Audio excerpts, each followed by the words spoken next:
Почвам записа. Готово. Лекичко завъртай. Да се видят тръбовете, че нищо им няма. Дай наблизо колонката, само да се види колко вата е. Дай отгоре, отпреди.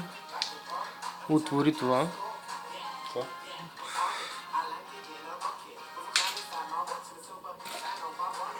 Така.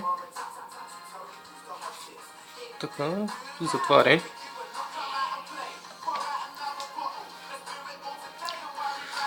Дай буфера.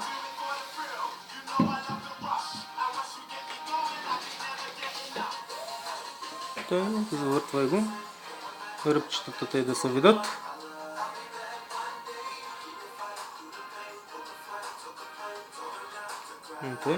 Обратната говорителя отдолу, където е.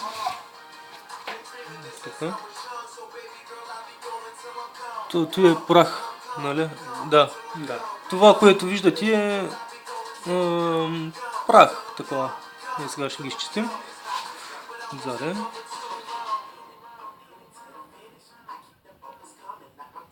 Буфера е с вграден усилвател.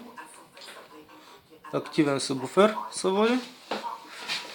Дай средата.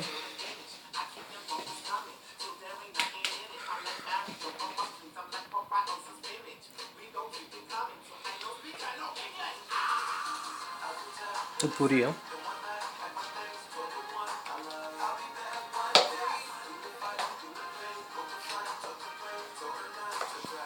Това е средата. Готово. Отзаде клеми.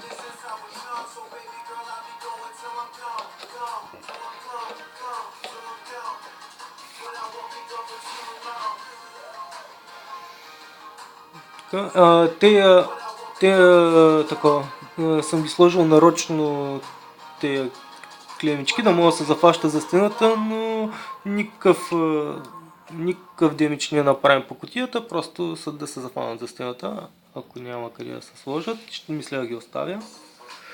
Тъй, подай усилвателя.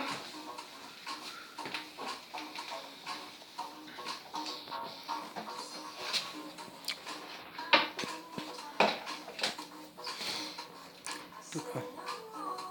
Това е усилвателя. Тъй, завърти го по ръбовете, да видят, че не е отчукан.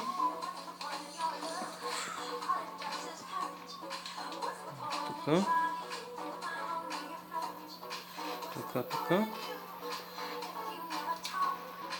Добре. И сега големите тонколани.